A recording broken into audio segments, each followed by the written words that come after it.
वो बेहोश हो गया। वो लोग डर के मारे वहाँ से भाग गए। थोड़ी देर बाद रिया और अर्जुन सुन्नी के पास आए। उन्होंने उसके सर पर पट्टी बांधी और उसे अपनी गाड़ी में बिठाया। उन्हें लगा शायद सुन्नी बच जाए। फिर अर्जुन और रिया सुन्नी की गाड़ी लेकर वहाँ से निकल गए। लेकिन कुछ वक्त बाद पुलिस को सुन्नी की डेड बॉडी जमीन पर मिली। उसके सर पर कोई पट्टी नहीं और उसकी गर्दन पर चाकू का वार था। वही चाकू अर्जुन का निकला। अब पुलिस ने अर्जुन की सब बातें झूठ कहकर निकाल दी। जो दो आदमियों का अर्जुन मेंशन कर रहा था, पुलिस उनके भी तस्दीक नहीं कर पाई और यहाँ तक मिनिस्टर भी नहीं चाहता था कि अर्जुन बचे। किसी तरह से बचने के बाद रिया को भी ये बात समझ आ गई थी कि उसके पापा अर्जुन को कभी जिंदा नहीं छोड़ेंगे। रिया ने अर्जुन से कहा, हम वापस नहीं जा सके। तो अर्जुन ने बोला, मैं तो नहीं जा सकता, तुम जा सकती हो। तुम गाड़ी लेकर चली जाओ और सब कुछ मेरे ऊपर डाल दो। कह देना कि तुम सिर्फ डर के मारे मेरे साथ थी, मैंने ही सबको मारा। अर्जुन का प्लान था कि वो बिना पासपोर्ट के नेपाल भाग जाए और वहाँ से एक नई जिंदगी शुरू कर दे। लेकिन प्रिया वापस नहीं जाना चाहती थी। उसके दिल में भी अर्जुन के लिए फीलिंग्स आ चुकी थी। उसने कहा, मुझे भी अपने साथ नेपाल ले चलो। सीन शिफ्ट होता है राव पर। वो सुन्नी के पास पहुंचता है जहाँ सुन्नी अभी भी जिंदा होता है। उसकी सांस चल रही होती है। राव ने उसे गाड़ी से नीचे उतारा। तभी सब इंस्पेक्टर मीनाक्षी अर्जुन के चाकू लेकर वहाँ पहुँचती है। सीनियर ऑफिसर के प्रेशर में उसे जिंदा सुन्नी की गर्दन में चाकू घुसाना पड़ता है, पर वो प्रॉपरली नहीं कर पाती। तो राव ने काम पूरा किया। वो कहता है, मैंने सुन्नी को नहीं मारा, मैंने बस उसकी ऑलरेडी डेड बॉडी में चाकू घुसाया। तो इसके बाद हमें दिखाया जाता है कि सुन्नी का फोन अभी भी गाड़ी में है, जो अब तक लाइव लोकेशन दिखा रहा था। फिर सीन शिफ्ट होता है अर्जुन के पापा पर। वो मीडिया इंटरव्यू में कहते हैं, मैं एक किलर और रेपिस्ट का बाप हूँ। वो ये सब इसलिए कह रहे थे क्योंकि मिनिस्टर ने उन्हें धमकियां दी थी कि अगर तुम चाहते हो कि शांति से जीना है तो ये मान लो कि तुम्हारा बेटा मेरी बेटी के किडनैप करके ले गया था। अर्जुन के पापा को पता था कि अगर उन्हें सेफ रहना है तो मिनिस्टर की बात माननी पड़ेगी। वो इंटरव्यू में मिनिस्टर की तारीफ करते हैं, वो तो बहुत अच्छे इंसान है। और वो ये तक मानने से इनकार कर देते हैं कि जब उनकी मिनिस्टर से मुलाकात हुई तो तब वहाँ राव भी था। राव कहता है, क्यों मानोगे, उन्हें तो पता है कि मिनिस्टर की रीच कितनी बड़ी है। उधर अर्जुन और प्रिया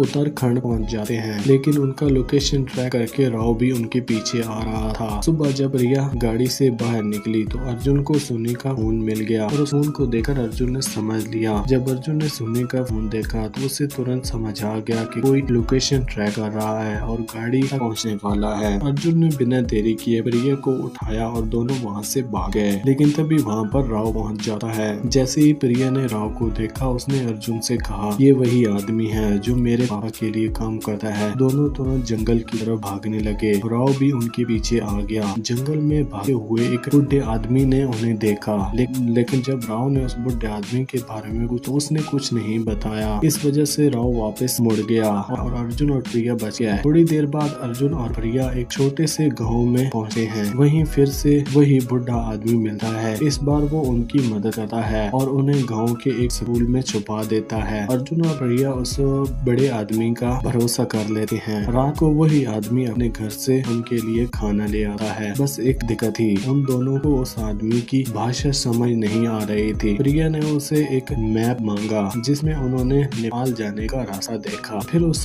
बड़े आदमी के फोन से अपनी मम्मी को एक मैसेज भेजा। लेकिन प्रॉब्लम ये थी कि उस मैसेज को सिर्फ अर्जुन की माँ ही नहीं, उसके पापा ने भी देख लिया। अर्जुन के पापा ने सारा का सारा मैसेज मिनिस्टर को फॉरवर्ड कर दिया। मिनिस्टर ने तुरंत उस बुढ़े आदमी का नंबर ट्रैक करवाया और राव को उस गाँव में भेज दिया। अगली सुबह राव उस बुढ़े के पास पहुंचा है। उसने उसे मारकर अर्जुन के बारे में पूछा। वहीं उसे स्कूल की एक चाबी मिलती है। राव फिर स्कूल के पास पहुंचता है, लेकिन उससे पहले ही अर्जुन ने उसे देख लिया। अर्जुन प्रिया को लेकर भागना शुरू किया, लेकिन उनके पीछे राव और कुछ बच्चे भी थे, जिनकी वजह से अर्जुन को छुपके से ही ढूंढ पा रहा था। राव ने उन बच्चों को भगा दिया और अर्जुन और प्रिया एक नदी के किनारे पहुंच गया।